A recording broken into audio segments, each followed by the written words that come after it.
the youth. And Dr. Asad Zaman, coming back to you, um, we've heard what you've said. We've seen what you've been talking about since so many years.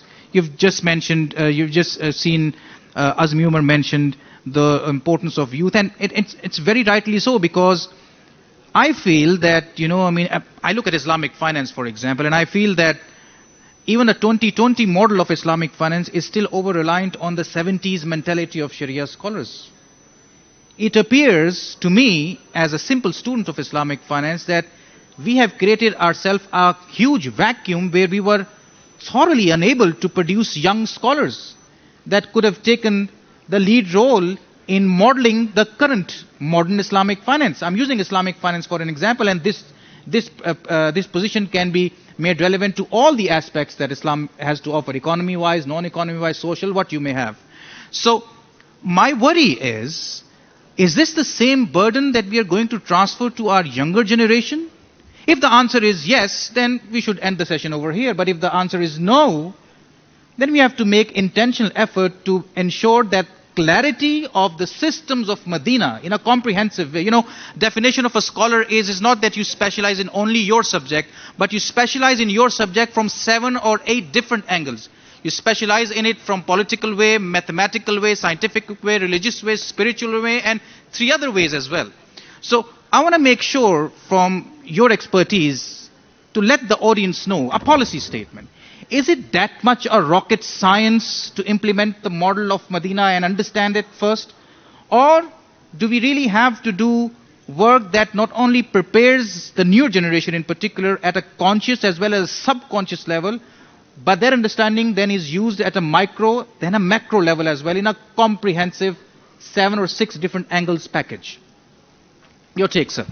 Okay, Bismillahirrahmanirrahim. See, my diagnosis of the problem of the Ummah is radically different from the orthodox one.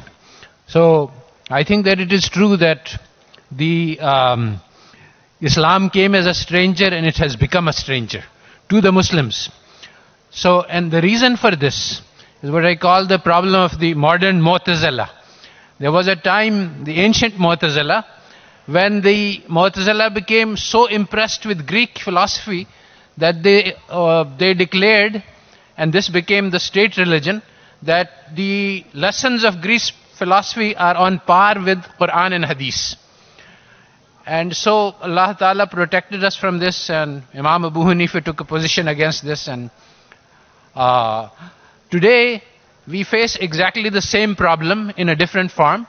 The Ummah as a whole is convinced that Western social science is not only on par with, but is actually superior to Quran and Hadith.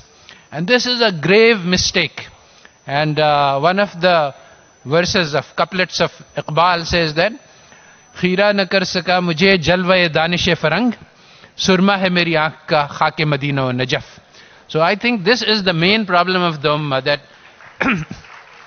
their eyes have been dazzled by the brilliance and the beauty of Western knowledge, and they are unable to differentiate between physical science and social science. So in physical science there is no doubt that the West has made tremendous progress, but in this doesn't seem compatible with the idea that, which is the truth, that in social sciences they have been actually going backwards, because social sciences is the science of the human being, the society. To do a social science, you have to understand what a human being is. And this, the West does not understand. So in economics, all the students are taught that the rational human being, he maximizes his pleasure. This is exactly what the Islam calls the worship of the nafs. So the basic model which is used all over economics, and that's the central for what a human being is just someone who maximizes his pleasure, namely a worshipper of the nafs.